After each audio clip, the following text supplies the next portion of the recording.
রমান রেখে দিলাম, রমান রেখে দিলাম।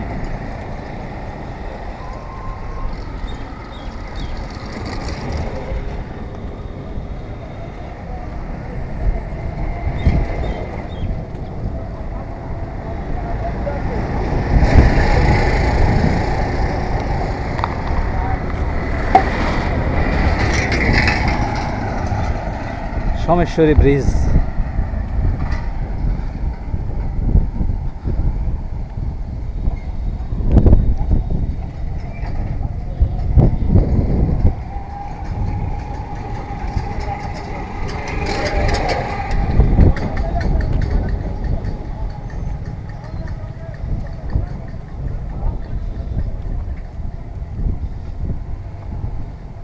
এই গাছগুলোর মধ্যে এত সুন্দর সুন্দর ফুল ফুটে, ওই যে এটার মধ্যে ফুল ফুটছে, চমৎকার দেখতে,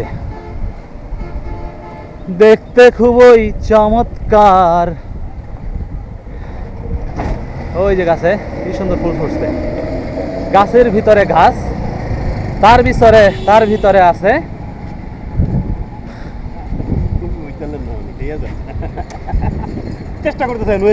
চেষ্টা করতেছি, গাছের ভিতরে গাছ, তার ভিতরে গাছ,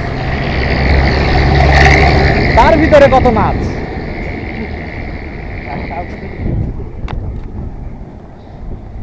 এটাই হচ্ছে যে সোমেশ্বরী নদী। এখন পানি নাই, ওই যে পানি বাদ দিয়ে রাখছে, তাই না? রাবার ড্যাম দিয়া বাদ দিয়ে রাখছে, এই জন্য এখানে পানি নাই। তো এখন দেখেন এখানে যে ধান চাষ করতেছে মানুষজন, আবার যখন অতিরিক্ত পানি চলে আসবে তখন কিন্তু আর এরকম থাকবে না এই নদী। দেখেন এখন খা খা করতেছে এই নদী। এই নদীর পানি এই যে এই পার পর্যন্ত চলে আসবে, এই যে এই পার পর্যন্ত।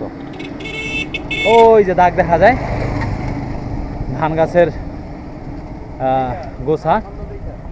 হ্যাঁ, তো এরকম এই যে অনেক নিচে নদীটা,